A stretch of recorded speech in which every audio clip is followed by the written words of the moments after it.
Muchas veces el paciente llega a la consulta con dolor y la pregunta habitual es ¿qué me aplico? ¿Frío o calor? Para poder dar un buen consejo, una buena respuesta, debemos pensar que el dolor muchas veces conlleva un proceso inflamatorio en los tejidos del paciente. Es muy importante saber si este proceso inflamatorio está en una etapa aguda o crónica. Eh, ¿Por qué es importante? En la etapa aguda, el paciente va a presentar un aumento del metabolismo local con la aparición de la famosa tétrada de calor, tumor, rubor y dolor. Eh, Esto va a estar presente en las primeras 24, 48, 72 horas.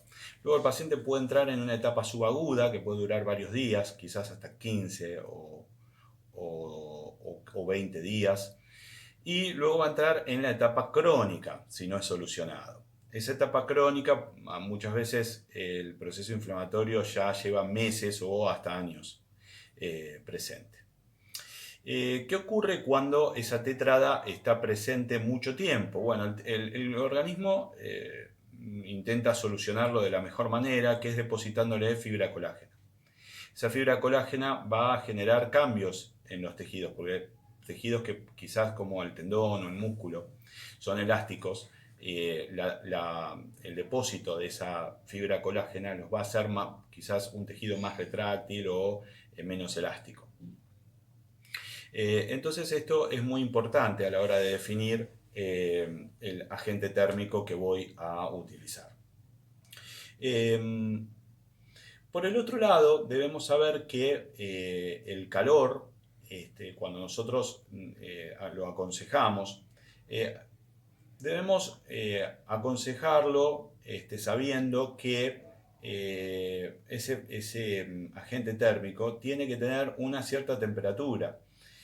Esa cierta temperatura oscila entre los 40 y los 55 o 60 grados. ¿Por qué? Porque por debajo de los 40 grados centígrados no estaría generando ningún cambio en el metabolismo. Necesitamos por lo menos un aumento del 10% de la temperatura corporal para poder generar cambios. Eso sería aproximadamente 40 grados centígrados.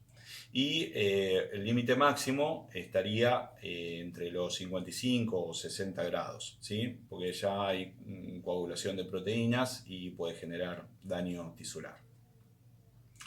En el caso del frío, los límites varían también, porque necesitamos un límite máximo, porque si no ya sería termoterapia y no sería crioterapia.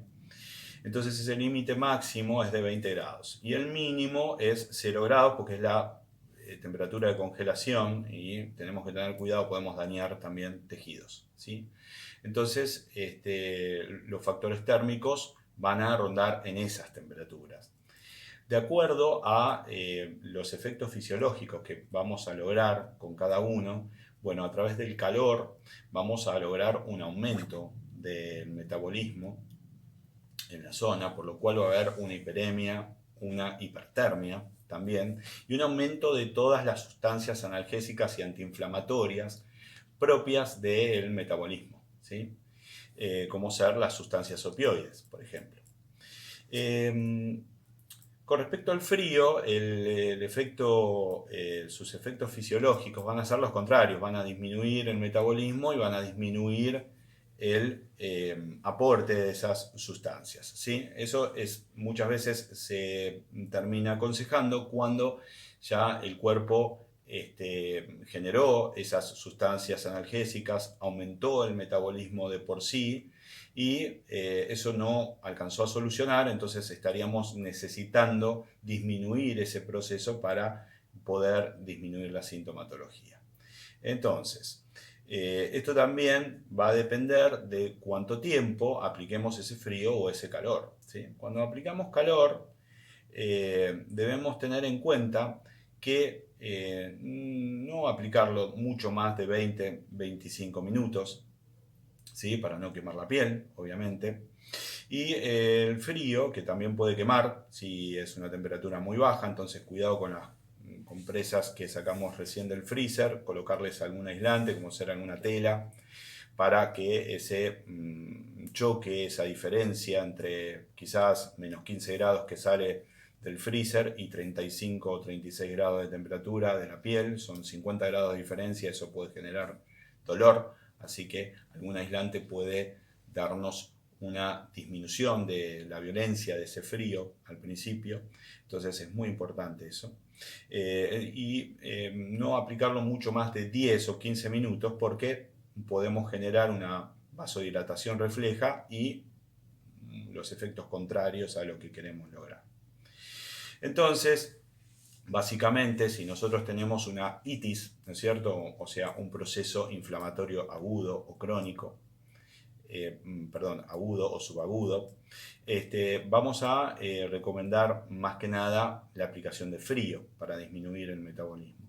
Si estamos en presencia de una osis, ¿no? Como puede ser la artrosis o las tendinosis, vamos a tener quizás que recomendar la aplicación del calor para que el aumento del metabolismo pueda dar las condiciones óptimas para que ese tejido degenerado, poco elástico, pueda ser elongado o estirado y lograr así el aporte de proteínas también a la zona para mejorarlo.